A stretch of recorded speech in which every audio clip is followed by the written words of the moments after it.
When I was growing up, this day, November 11th, was called Armistice Day. On many street corners, men were selling red poppies.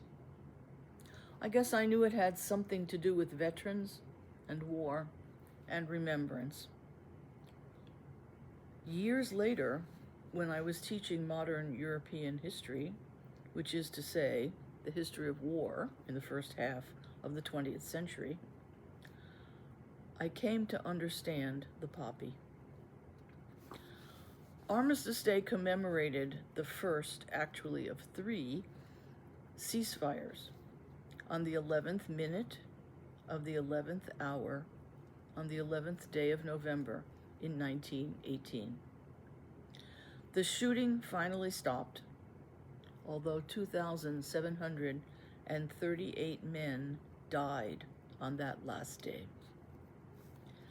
The red poppy, as a sign of hope and remembrance and sacrifice, dates to the spring of 1915, when the poppies bloomed again in the scarred fields of northern France and Belgium, immortalized in the poem of John McCrae, In Flanders Fields.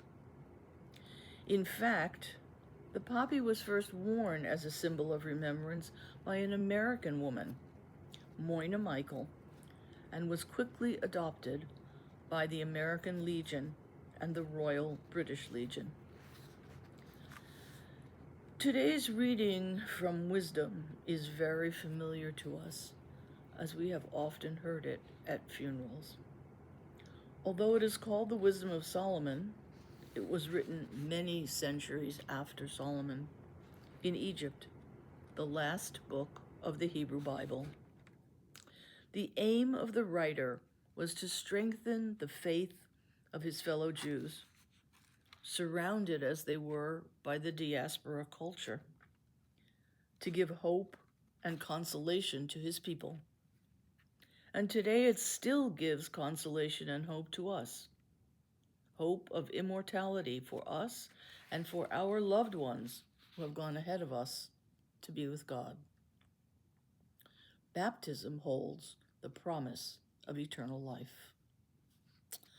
But there are other questions in this reading. Quote, "They seemed in the view of the foolish to be dead, and their passing away was thought an affliction, and their going forth from us utter destruction." We still have the same question, don't we? How is it that the just suffer an affliction and utter destruction? How much has changed for the innocent of the Middle East, of Sudan, of Ukraine, to say nothing of Hiroshima and Nagasaki? What about the martyrs of December, the American church women murdered in El Salvador in 1980, and the Jesuit martyrs also murdered there in 1989, less than 10 years later? Is our God of hope and consolation, our God of immortality, also a God of justice? And if God is a God of justice and mercy, what is God calling us to do? As always, God is calling us to remember the martyrs and all who have given their lives for others and for the God of love. How to remember? Tell your children and grandchildren stories. Share stories in your community.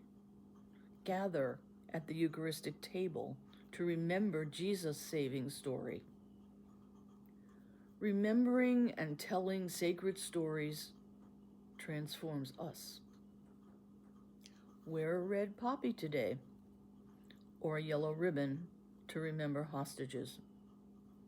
And remember that our God's name is mercy.